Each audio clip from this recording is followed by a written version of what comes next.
கிறிஸ்துவுக்குள் மிகவும் பிரியமான என் அன்பு சகோதர சகோதரிகளே, கிறிஸ்து இயேசுவை கவனித்து பாருங்கள் என்கிற தலைப்பிலே இன்றைக்கும் பஸ்காவை ஆயத்தம் பண்ண சொன்ன இயேசுவை கவனித்து பார்க்க அழைக்கப்படுகிறோம்.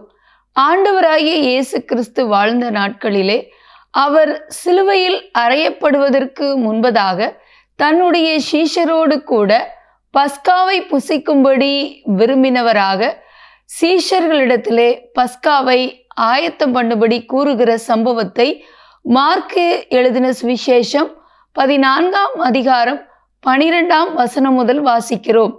23ஆம் வசனம் வரை இந்த சம்பவம் கூறப்பட்டிருக்கிறது. இதிலே 12ஆம் வசனத்தை பார்க்கும் பொழுது, பஸ்காவை பலியிடும் நாளாகிய அந்த புளிப்பில்லாத அப்பம் சாப்பிடுகிற அந்த முதலாம் நாளிலே சீஷர்கள் இயேசுவினிடத்திலே வந்து, நாங்கள் பஸ்காவை நீர் உட்கொள்ளும்படியாக எங்கே உமக்கு ஆயத்தம் பண்ண வேண்டும் என்று சொல்லி கேட்ட பொழுது, இயேசு கிறிஸ்து தன்னுடைய சீஷர்களில் 2 பேரை அழைத்து, நகரத்திற்குள்ளே நீங்கள் போங்கள், உங்களுக்கு எதிராக தண்ணீர் குடத்திலே தண்ணீர் சுமந்து கொண்டு வருகிற ஒரு மனிதன் வருவான், அவனுக்கு பின்பாக சென்று அவன் எந்த வீட்டுக்குள்ளே போகிறானோ அங்கே சென்று அந்த எஜமானை பார்த்து, எங்களுடைய போதகர் பஸ்காவை ஆயத்தம் பண்ணும்படி சொல்லியிருக்கிறார், அதற்கு ஆயத்தம் பண்ணுவதற்கான இடம் இங்கே எங்கே இருக்கிறது என்று சொல்லி தங்களுடைய போதகர்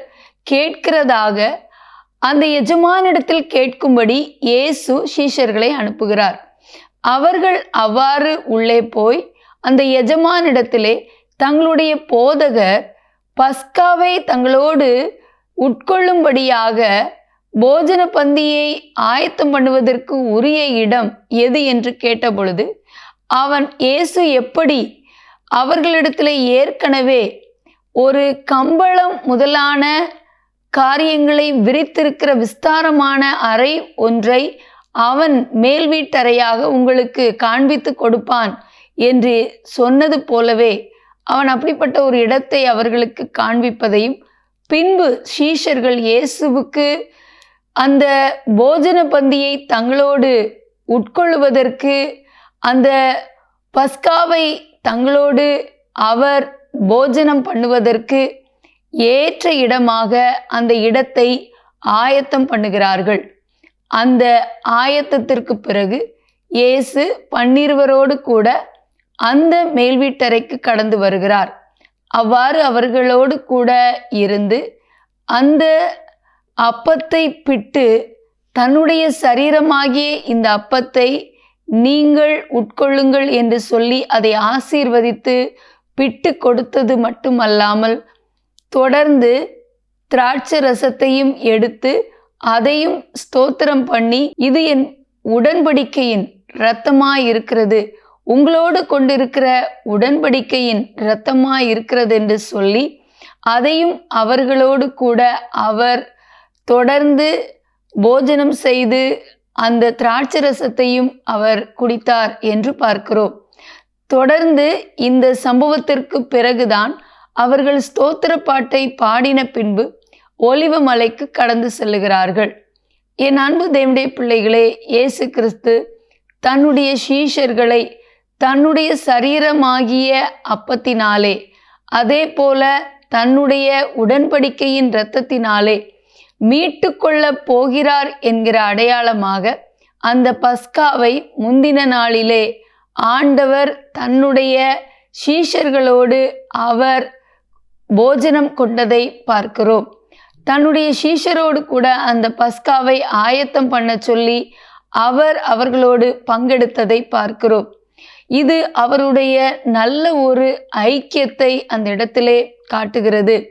அது மட்டுமல்லாமல் சீஷர்கள் ஒவ்வொருடைய கால்களையும் அவர் தன்னுடைய அறையிலே சீலையை கட்டிக்கொண்டு அவர்களுக்கு பணிவிடை செய்கிறவராக அவர்களுடைய கால்களை எல்லாம் தண்ணீரினால் சுத்தப்படுத்தி அவர்களை பரிசுத்தப்படுத்துவதை பார்க்கிறோம்.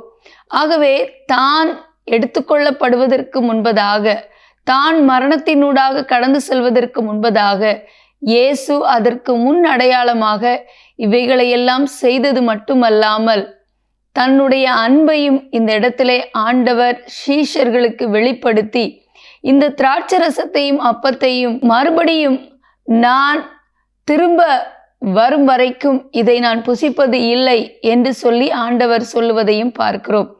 என் அன்பு தேவனுடைய பிள்ளைகளே, ஆண்டவராகிய இயேசு கிறிஸ்து தன்னையே தியாக பலியாக நமக்காக ஒப்பு கொடுத்தார். அந்த தெய்வீக அன்பை நினைக்கும் பொழுது அதற்கு கைமாறாக நாம் என்ன கொடுக்க முடியும்?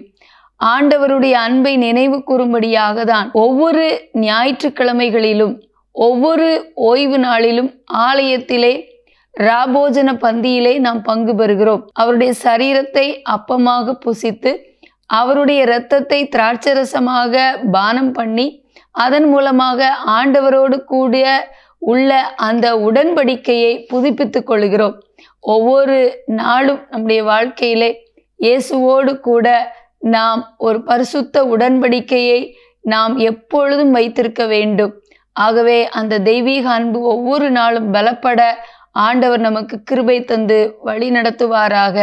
ஆகவே இந்த பஸ்காவை புசிக்கும்படி நமக்கு கற்றுக் கொடுத்த ஆண்டவர் இன்று வரையிலும் நாமும் அதை ஆண்டுடைய சமூகத்திலே நம்முடைய பாவங்களை உணர்ந்து அவருடைய இரத்தத்தினால் கழுவப்பட்டு ராபோஜனத்தை மேற்கொள்ளும் பொழுது, ராபோஜனத்தை உட்கொள்ளும் பொழுது அவருடைய உடன்படிக்கையிலே நாம் இணைக்கப்பட்டு அவரை நினைவு கூர்ந்து பிதாவோடு கூட ஐக்கியப்படவும் அது ஏதுவாயிருக்கிறது.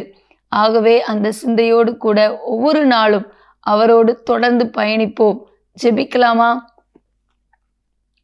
எங்கள் அன்பின் பரலோக பிதாவை, ஆசீர்வதிக்கப்பட்ட இந்த நாளிலும் பஸ்காவை ஆயத்தம் பண்ணும்படி சீஷரிடத்திலே கூறி தொடர்ந்து அவர்களோடு கூட ஒரு அருமையான போஜன பந்தியை நீர் ஆயத்தப்படுத்த கூறி அவர்களோடு ஐக்கியத்தை ஏற்படுத்தி அதை எங்களுக்கும் ஒரு முன்னடையாளமாக வைத்து உம்முடைய சரீரத்தை புசித்து உம்முடைய இரத்தத்தை பானம் பண்ண ஆண்டவரே எங்களுக்கு நீர் ஒவ்வொரு ஆண்டவரே தகப்பனை ராபோஜன பந்தியிலும் நீர் எங்களுக்கு கிருபை கொடுத்து நடத்துகிறதற்காக நன்றி செலுத்துகிறோம். அதன் மூலமாக நாங்கள் உம்மோடு கூட ஒப்புரவாகவும் பரிசுத்தமாக்கப்படவும் உம்முடைய அன்பிலை நிலைத்திருக்கவும் எங்களுக்கு கிருபை செய்து வழி நடத்துகிறக்காய் ஸ்தோத்திரம். இயேசுவின் நாமத்தில் பிதாவே, ஆமேன். என் அன்பு தேவனுடைய பிள்ளைகளே, பஸ்காவை ஆயத்தம் பண்ண சொன்ன ஆண்டவராகிய இயேசு கிறிஸ்துனுடைய புது உடன்படிக்கையின் இரத்தம் மற்றும் அவருடைய சரீரமாகிய அப்பம், இதை நாமும் உட்கொள்ளும் பொழுது அவரை நினைவு கூர்ந்து அவரோடு என்றும் நிலைத்திருக்க அழைக்கப்படுகிறோம். கர்த்தர் நம்மை ஆசீர்வதிப்பாராக. ஆமேன்.